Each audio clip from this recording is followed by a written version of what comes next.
Umakyat na po sa 26 ang patay dahil sa pananalasa ng habagat ayon sa PNP. Sa Baguio City, pinagluluksa ang 10 namatay sa landslide.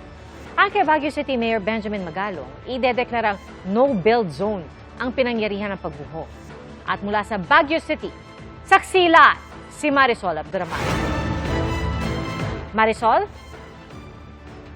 Tuluyan ang tinapos ng mga otoridad ang search, rescue and retrieval operation sa landslide sa Giselle Surong dito sa Baguio City.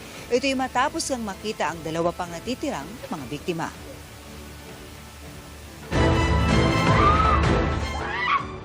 Hindi napigilan ng babaeng ito ang kanyang emosyon nang masilayan ang labi ng kanyang kapatid na nakaburol sa isang chapel sa Baguio City. Magkakasamang nakaburol doon ang 7 sa 10 nasawi sa landslide sa barangay Giselle Surong.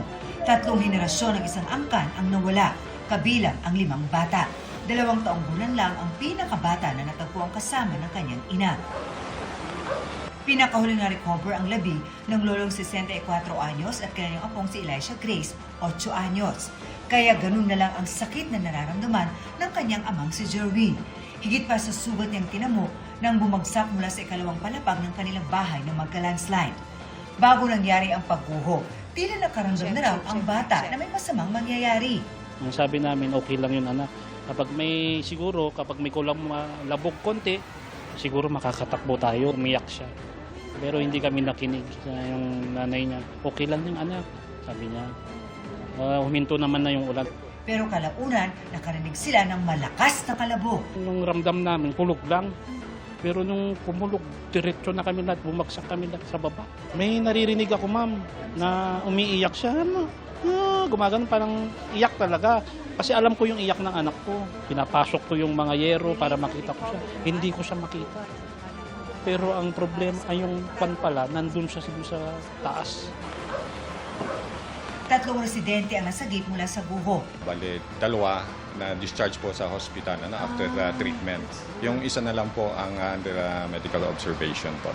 Ilan naman sa mga inilikas ang nagkakasakit na. Mga inuubo po, mga sinisipon, tsaka masakit ang ulo, nilalagnat. So nagbigay po tayo ng gamot. Patuloy na umapila ang mga otoridad sa mga nakatira sa mga landslide-prone area na lumikas, lalo't may mga pag-uulan pa rin. Ngayon, nagdala tayo ng pauna na financial assistance. Ang assurance ko sa matriarch nila, sa pinakalola nila, yung buong burial arrangement sasagutin ng DSWD. We're going to declare yung site mismo, yung ground zero as a no-build zone. Kasi nakita namin may mga stress na yung soil. Bibigyan ng rental fund support yung mga na-displaced na families.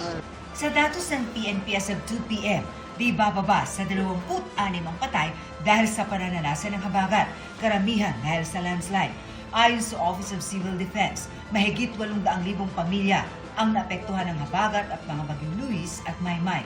Nasa 27,000 pamilya ang nananatili sa mga evacuation center. Kasama rito ang halos 600 pamilyang inilikas dahil sa baha sa Dagupan City. Sa Barangay Lasip Grande, pahirapan ang pagtawid sa mga kalsada dahil sa malakas na agos ng abot-bewang na baha. Abot dibdib pa ang tubig sa looban ng barangay. Sa Calasiao, 21 barangay ang binaha at umabot sa mahigit 56,000 individual ang apektado. Nasa spilling level ang Marusay River. Base po sa ating monitoring, umabot na po tayo sa lagpas tao na tubig baha sa pinakamalalim na area. Lagpas taong tubig baha sa ating barangay Lungos, Lumbang at saka Talibao po. Sa Luna, La Union, problema naman ng ilang residente ang supply ng malinis na tubig. Nalubog kasi sa baha ang mga deep well. Nagurnong kami danom ulan, ma'am. Ayon sa LGU, nag-iikot ang mga fire truck para maghatid ng tubig.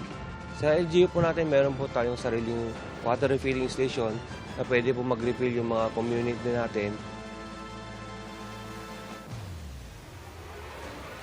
Relief and recovery naman ang tututukan ngayon ng Baguio City Government, hindi lamang dito sa mga biktima ng landslide, kundi lahat ng mga naapektuhan ng masamang panahon. Samantala, Pia, sa ngayon wala tayong nararamdaman na pagulan o ng mga ambon. Sana nga tuloy-tuloy na maging maayos ang panahon dito sa lungsod.